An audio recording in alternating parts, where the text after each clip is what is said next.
자, 우리 하나님 말씀은 사도행전 15장 22절부터 29절까지 보겠습니다. 사도행전 15장 22절부터 29절까지 같이 읽겠습니다. 시작. 이에 사도와 장로와 온 교회가 그 중에서 사람들을 택하여 바울과 바나바와 함께 안디옥으로 보내기를 결정하니 곧 형제 중에 인도자인 바사바라는 유다와 실라더라 그 편에 편지를 붙여 이르되 사도와 장로된 형제들은 안디옥과 수르기아와 길리기아에 있는 이방인 형제들에게도 문안하노라. 들은즉 우리 가운데서 어떤 사람들이 우리의 지시도 없이 나가서 말로 너희를 괴롭게 하고 마음을 혼란하게 한다 하기로 사람을 택하여 우리 주 예수 그리스도의 이름을 위하여 생명을 아끼지 아니한 자가 우리가 사랑하는 바나바와 바울을 과 함께 너희에게로 보내기를 만장일치로 결정하였노라. 그리하여 유다와 실라를 보내니 그들도 이 일을 말로 전하리라. 성령과 우리는 이 요긴한 것들 외에는 아무 짐도 너희에게 지우지 아니하는 것이 옳을 줄 알았노니 우상의 제물과 피와 목매어 죽인 것과 음행을 멀리하니라. 이에 스스로 삼가면 잘되리라. 평안함을 원하노라 하였더라. 아멘. 우리는 지금 예루살렘 교회를 통해서 이렇게 이방인으로 퍼져나가는 복음을 통하여 구원이라고 하는 것을 이렇게 한번 생각해 볼 수 있습니다.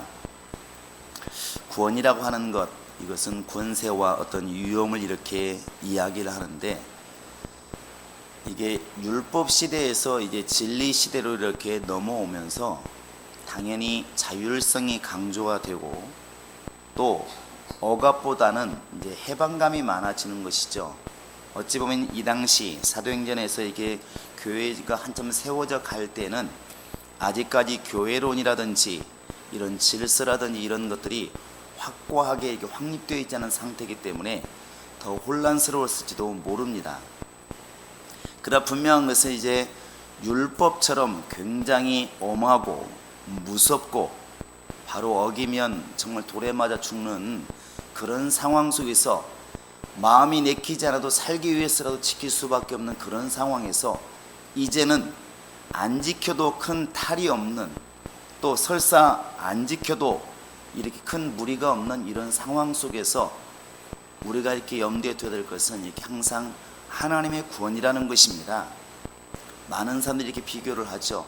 이렇게 안식일과 주일 정확하게 이렇게 사실 대비시키기는 어렵지만 많이 생각을 합니다. 그런데 이 안식일과 주일을 딱 대비시켜보면 금방 알 수 있습니다.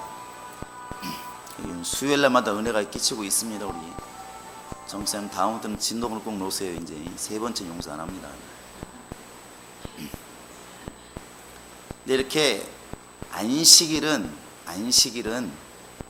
지키고 싶어 지키는 게 아니고 안 지키면 죽게 돼 있습니다.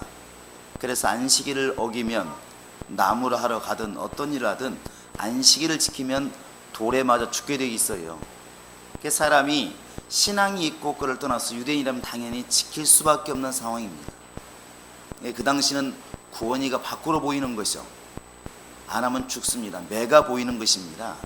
그런데 이제 주일은 여러분 주일날 뭐 한 번 빠졌다고 무슨 수가 나는 것도 아니잖아요. 물론 가끔가다 주일을 빼먹고 주일 예배 안 드리고 놀러가다 교통사고 났다 이런 경우 가끔 있어요. 근데 그것은 사실 온전한 진리는 아닙니다. 주일날 교회 안 나왔기 때문에 다리봉선이 부러졌다, 요즘은 그렇게 가지 않는다는 것이죠. 그러니까 주일날 집에서 화나서 그냥 하루 종일 자도 별일 별로 안 생깁니다. 그러니까 사람들이 구원이가 안 보이는 거예요. 어떤 분이 그런 얘기를 해요. 이렇게 교회 안 나간 지 몇 년 됐는데 처음에 6개월은 엄청나게 불안했다는 것이죠. 이거 아무래도 하나님이 치실 것 같은데 불안했다는 거예요. 근데 그것도 3개월 6개월 지나가니까 또 평안함이 임하더라는 것이죠. 이상한 평안함이지만 아무 문제가 없는 거예요. 그러니까 매가 보이는 율법 아래에서는 사람들의 구원이가 딱 보이는 겁니다. 하나님이 얼마나 무서운 분이신지 벌벌 떠는 거예요. 싫어도 할 수밖에 없는 것입니다. 그게 지금 우리 북한과 비슷한 일이 벌어지는 것이죠. 속에서는 불만이 많아도 그 불만을 표출할 만한 능력이 없어요. 원체 무서우니까, 권위가 딱 드러나 있으니까. 그런데 진리 안에서는 이 권위가 드러나 있질 않아요. 그러니까 안 지켜도 별 탈이 없고 하나님이 별로 힘이 없는 것처럼 보인다는 것이죠. 근데 사실은 이제 이 부분에서 우리가 믿음이 필요한 것입니다. 믿음이. 하나님의 권위가 어디 간 게 아니라 바로 그 권위를 우리가 찾지 못하는 것입니다. 구약에서는 어린아이처럼 그렇게 율법 아래서 강하게 이끌었다면 이제 진리 안에서는 우리에게 넘긴 것이죠. 알고 믿고 순종하라는 것입니다. 권위를 우리가 인정하지 않으면 절대로 믿음이라고 하는 것은 형성되지 않습니다. 그러니까 교만이라고 하는 것은 항상 뿌리가 뭐가 있냐면 그 권위를 인정하지 않기 때문에 교만이 나오는 것입니다. 오늘 이제 안디옥 교회에 바울과 바나바를 통해서 또 구볼에서 온 사람을 통해서 교회가 생겼어요. 그럼 안디옥 교회뿐만 아니라 여러분이 읽은 것처럼 이렇게 안디옥 교회라든지 다소라든지 주변에 많은 교회들이 막 생겼는데, 그 당시에 열심히 예수만을 믿으면 된다고 말하는 바울과 바나바가 있는가 하면 저 예루살렘에서 온 사람들, 그 바리새파 유대인들은 웃기지 마라, 어떻게 예수만 믿는다고 구원을 받느냐, 그러니까 모세가 말한 할례도 받아야 된다, 이렇게 이제 계속 강조를 해서 교회가 막 혼란스러운 것이죠. 그래서 이 문제가 예루살렘까지 오게 되었는데 결국 야고보가 듣고 있지 않습니까? 이게 베드로의 증언을 듣고 또 바울의 그런 현실을 듣고 그 다음에 본인이 기록된 말씀을 통하여 이 부분이 맞구나 하고 결정을 내렸습니다. 그리고 이제 오늘 말씀은 이제 편지 내용이죠. 안디옥 교회에게 편지를 쓰는 것입니다. 우리 지금 예루살렘에 있는 사도와 그 다음에 장로와 교회는 바로 이런 결정을 내렸다. 바울의 말과 바나바의 말이 우리는 맞다고 본다. 다만 방종하는 것을 금하고 또 최소한도로 믿는 법을 지키기 위해서 바로 목매어 죽인 것과 우상의 제물과 음행과 피채 먹지 말라고 이것은 제한을 두니까 이것만큼은 지켰으면 좋겠다, 이렇게 편지를 써서 이제 보내게 됩니다. 이 안디옥 교회에서 받을 때에는 사실은 편지를 읽게 되는 것이죠. 편지 내용을 듣게 되는데 왜 이 바울과 바나바가 사도들에게 가서 물었을까? 먼저 믿은 자들이고 그들의 권위를 인정하는 것입니다. 이 권위에 대해서 이렇게 베드로가 아주 명확하게 이런 말을 해요. 24절에 보시면 이렇게 쓰고 있습니다. 들은즉 우리 가운데서 어떤 사람들이 우리의 지시도 없이 나가서 말로 너희를 괴롭게 하고 마음을 혼란다 하기로, 이렇게 되어 있습니다. 그러니까 베드로가 말하기를 지금 너희들한테 가가지고 너희를 혼란스럽게 만들고 할례를 죽어도 받아야 된다고 말하는 그 사람들, 우리가 보낸 것이 아니라, 교회에서 보낸 게 아니라 자기들 스스로 자기들 생각 가지고 지금 그렇게 한 것이니까 너희들 그들 말 듣지 말고 지금부터는 우리가 말하는 이 말을 들으라. 지금 우리 교회와 사도와 장로들은 우리 견해는 바로 이것이다. 앞으로 이렇게 저 사람들이 또 와가지고 아무리 예수를 믿어도 모세가 명한 할례를 받아야 된다, 이렇게 말한 사람이 있거들랑 그 말을 이제는 듣지 말고 바울과 바나바의 말을 들으라, 이렇게 선을 딱 그어줍니다. 근데 이때 그 상황이 얼마나 혼란스러웠을까 여러분 잘 생각해 보시기 바랍니다. 그 율법을 가지고 말하는 사람들, 또 바울처럼 오직 믿음으로 행해야 된다고 말하는 사람들, 교회에서 많이 혼란스러우니까 결국에 어려워지는 것은 교회였다는 것이죠. 이제 그때 이 교회의 어려움들을 타개시켜 나가는 게 뭐냐면 결국 지도자들이고 또 장로고 목사고 이렇게 되겠죠. 이 당시에 지금 이방 지역에 막 교회가 생겨나가고 유대인만 믿었던 그런 정말 이제 그 율법이 예수를 통하여 이방인들에게 복음이 전해지기 시작했을 때 바로 이렇게 과연 어디에 구심점을 두고 누구의 말을 들을 것인가? 저 바리새인들도 정말 성경을 잘 아는 사람들인데 저들의 말을 들어야 되는 것인가? 아니면 베드로의 말을 들어야 되는 것인가? 야고보의 말을 들어야 되는 것인가? 근데 성경은 이때로부터 시작해서 이제 야고보와 베드로 이 맥을 통해서 흘러간다는 사실입니다. 하나님은 성령을 통하여 이들을 쓰시는 것이죠.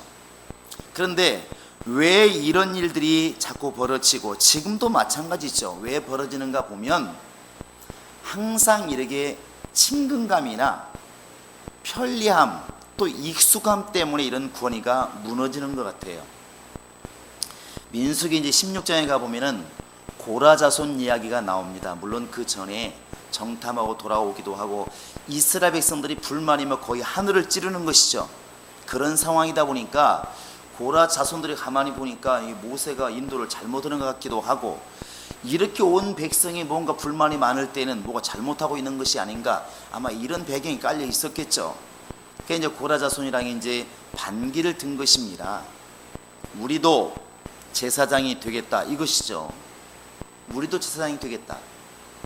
결국 모세에게 이제 반기를 드는 것입니다. 이 고라 자손은 결국 하나님의 성전에서 하나님의 일을 섬기는 사람들입니다.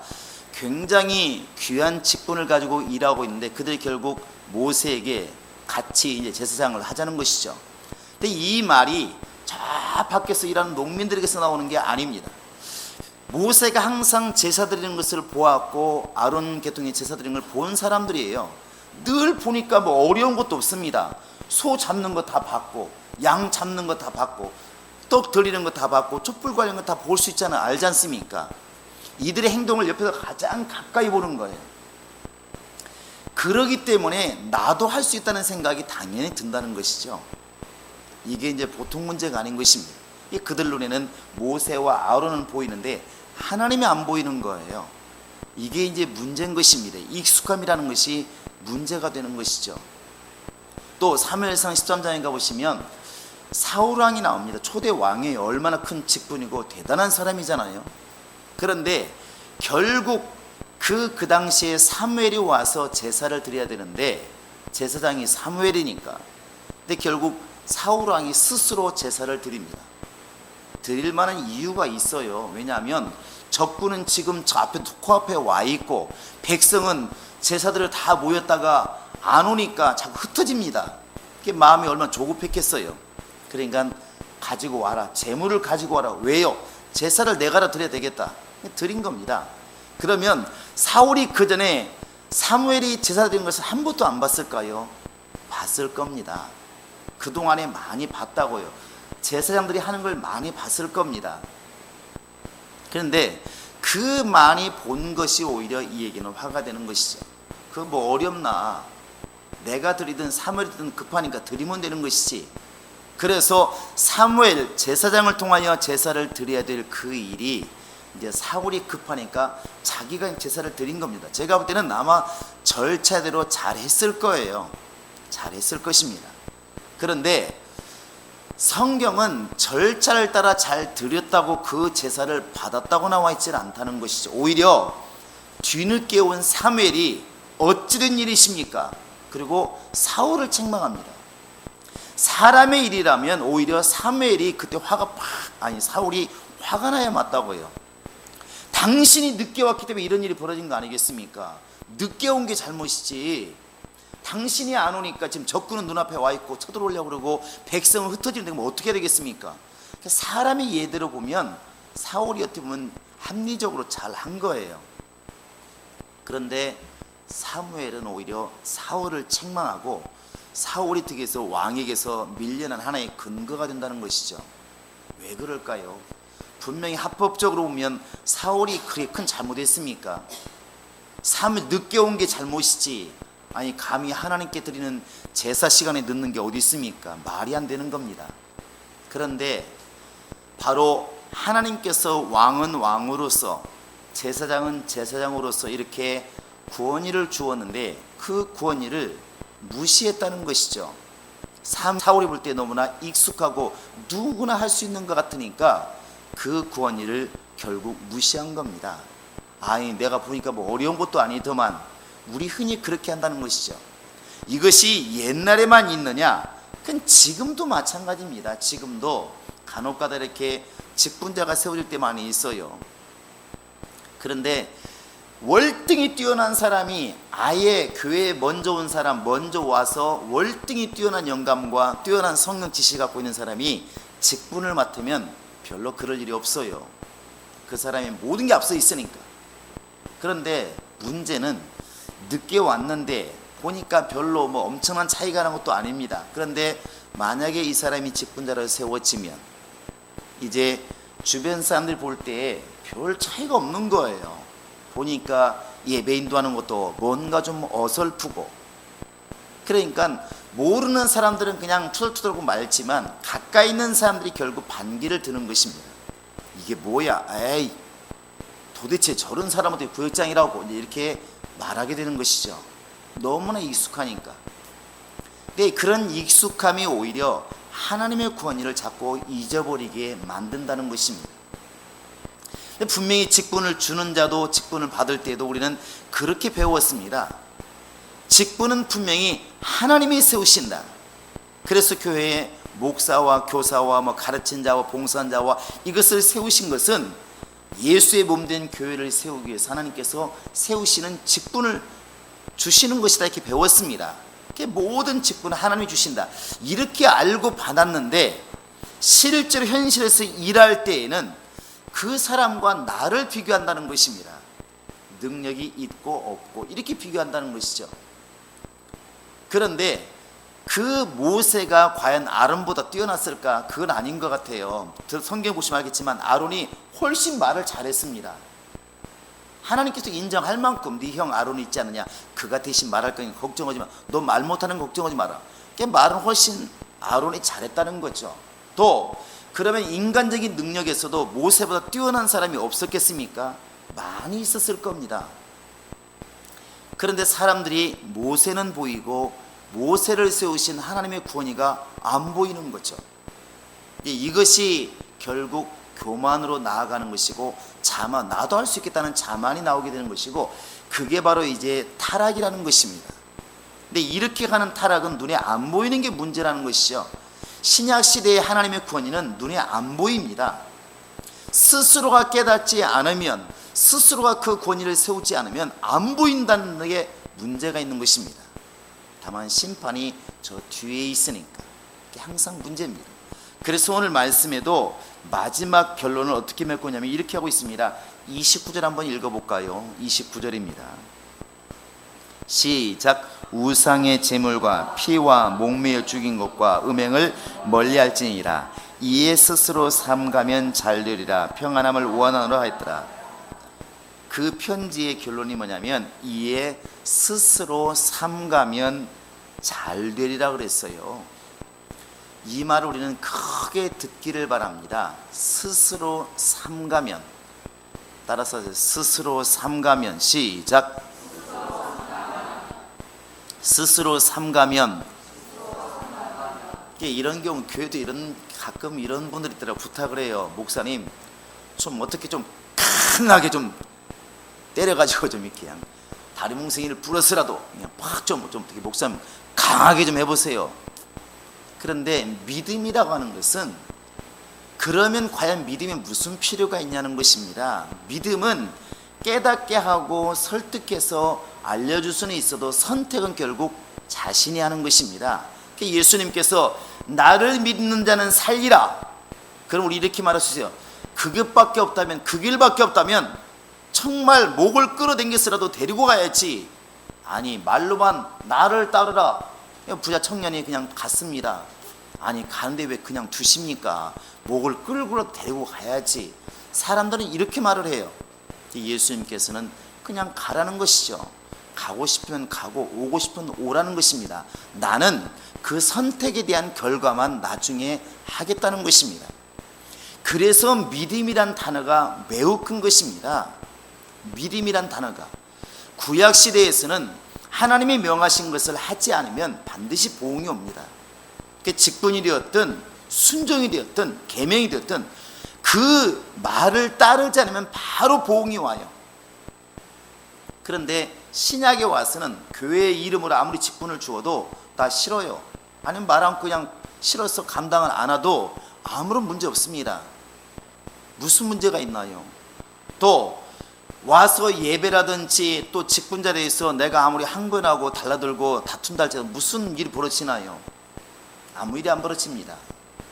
그래서 불신자들이 볼 때 지금 신약 시대에는 교회에서 일하는 사람들의 구원이가 하나도 안 보이는 겁니다. 누군가 말합니다. 아, 이분이 목사님이시라고.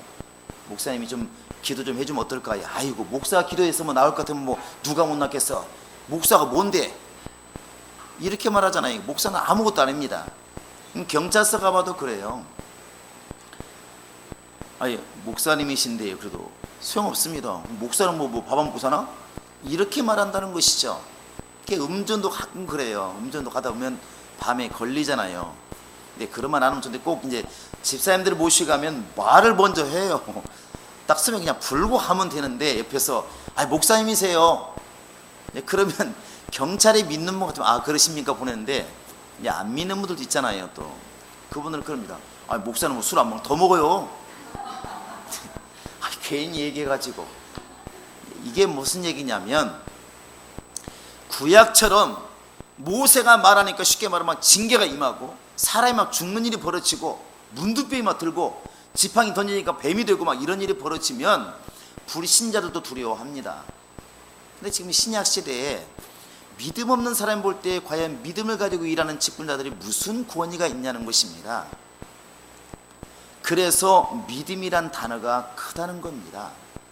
믿음으로 보면 사람이 보이는 것이 아니라 그 사람 뒤에 그분을 쓰시는 하나님의 권위가 보이는 것이고 그 권위를 인정하는 것이 그게 믿음이라는 것입니다. 할렐루야. 그래서 이때부터 이제 베드로나 야고보가 이렇게 편지를 써서 보내는데 사람들이 이렇게 받을 수 있잖아요. 믿음이 없으면 아니 종이 쪽가리 하모니가 뭐야 이렇게 말할 수 있지만 아, 예수님을 직접 뵙고 따라다니면서 배웠던 베드로와 야고보 성령께서 쓰시는 바로 그들의 말을 우리는 존중해야 되고 그들의 판결을 우리는 존중해야 되고 우리는 정말 예루살렘 교회에서 판결한 이 판결을 우리는 존중해야 된다. 그리고 이 말에 무릎 꿇는 그것이 결국 순종이라는 것입니다.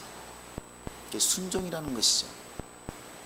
이 당시에 예루살렘 교회부터 시작해서 안디옥이라든지 여러 주변의 에베소 교회라든지 교회들 속에 많이 혼란이 있었던 것은 그 당시의 사람들 속에 마음속에 율법을 잘한다고 하는 누구보다 율법을 잘한다고 하는 이 자부심, 자만 때문에 사실은 교회에 이런 혼란한 문제가 생기게 되는 것입니다.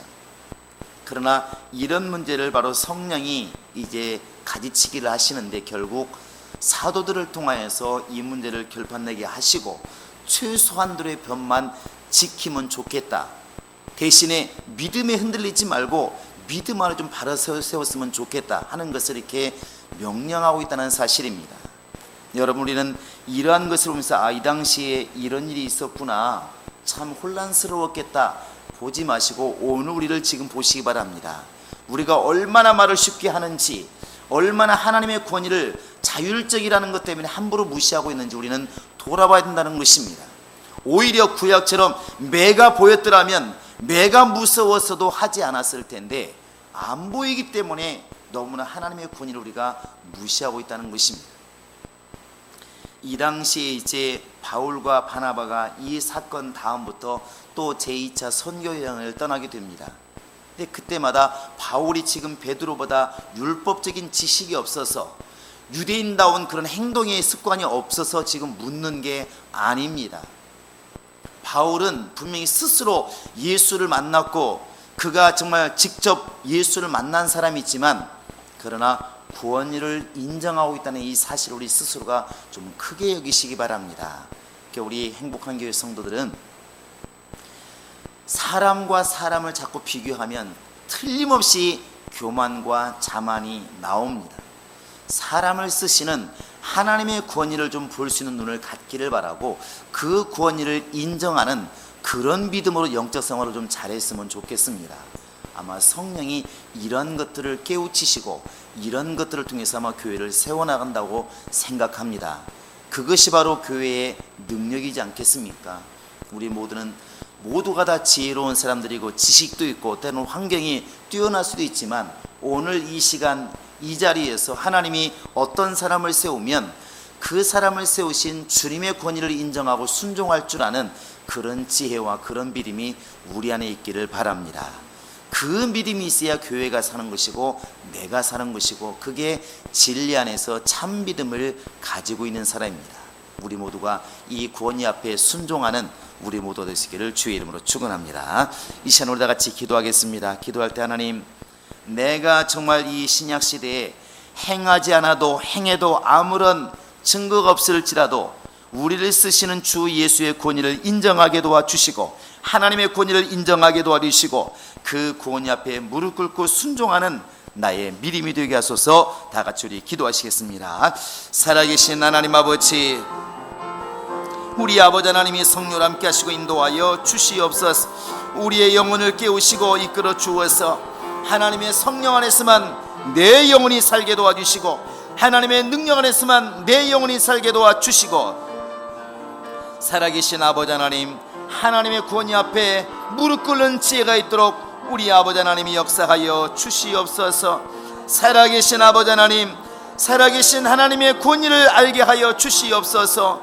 그 믿음 앞에, 그 권위 앞에 우리를 무릎 꿇게 도와주시고 하나님이 함께 하시는 놀라운 역사 앞에 우리가 정말 순종할 수 있도록 하나님이 도우시고 인도하여 주시옵소서.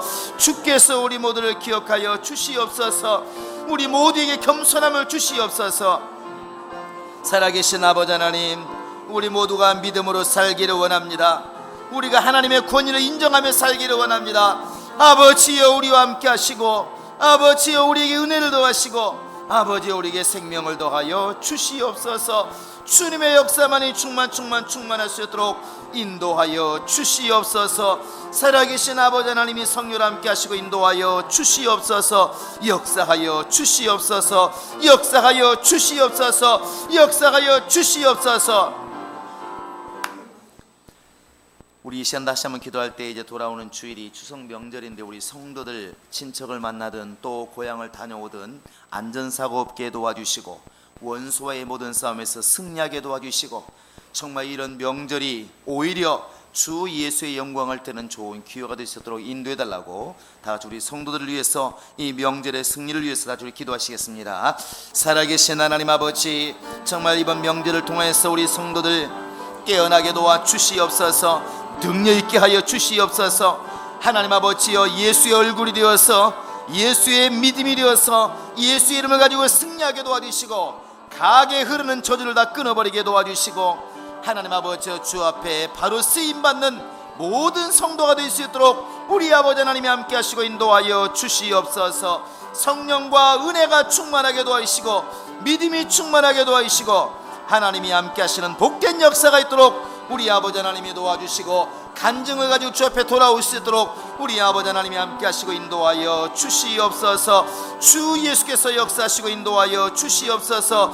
우리 아버지 하나님이 성령으로 역사하여 주시옵소서. 우리 교회 성도들 어느 곳에 있든 하나님의 성령으로만 승리할 수 있도록 인도하여 주시옵소서. 역사하시고 인도하여 주시옵소서.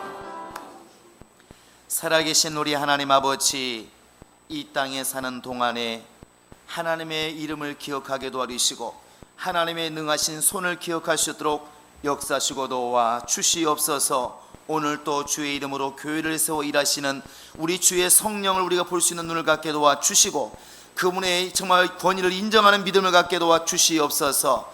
우리 모두는 하나님의 은혜를 따라서 명령을 따라서 사는 자들이 오니 해도 그만 안 해도 그만이라는 생각을 버리게 도와 주시고, 하나님의 말씀은 구약이나 신약이나 어기는 자에게는 결국 사망밖에 없음을 깨닫게 도와 주시며, 내가 스스로 행하는 것이 믿음이라는 것을 깨닫고 항상 스스로 삼갈 줄 아는 믿음이 있도록 하나님이 도우시고 인도하여 주시옵소서. 오직 하나님의 영광 앞에 무릎 꿇게 도와 주시고 그 권위 앞에 무릎 꿇게 도와 주시며 주 앞에 믿음으로 순종함으로만 나가는 우리 모두가 될 수 있도록 역사하시고 인도하여 주시옵소서. 오늘도 주 앞에 나올 때 귀한 예물 드려서 하나님께 감사를 표한 모든 심령들을 기억하시고 그 물질을 받으실 때 그들의 믿음도 연락받아 주시며 그들의 삶과 가정과 환경에 주님이신 형통함이 있도록 역사하여 주시옵소서. 감사하고 예수님의 이름으로 기도합니다. 아멘. 우리 208장 찬양하시고 축도로 마치겠습니다.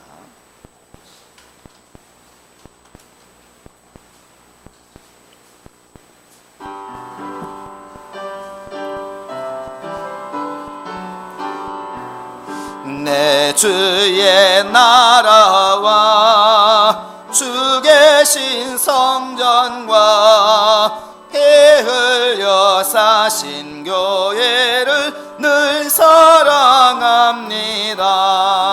내 주의 교회는 전성과 같아서 눈동자같이 아끼사 늘 보호하시네. 이 교회 위하여 눈물과 기도로 내 생명 다하기까지 늘 봉사합니다.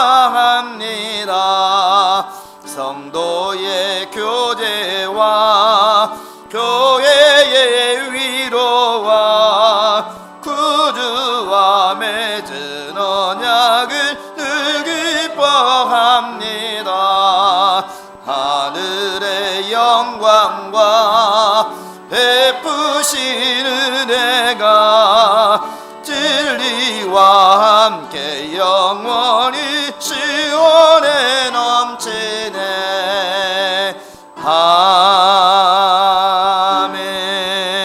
아멘. 이제는 우리 구주 예수 그리스도의 은혜와 하나님 아버지의 극진하신 사랑과 성령의 교통하심과 인도하심이 하나님의 크심을 알고 깨닫고 그 곤 앞에 순종하여 일생을 살기 결정한 모든 신령들 머리 위에 이제로부터 영원토록 함께 있을지어다. 아멘.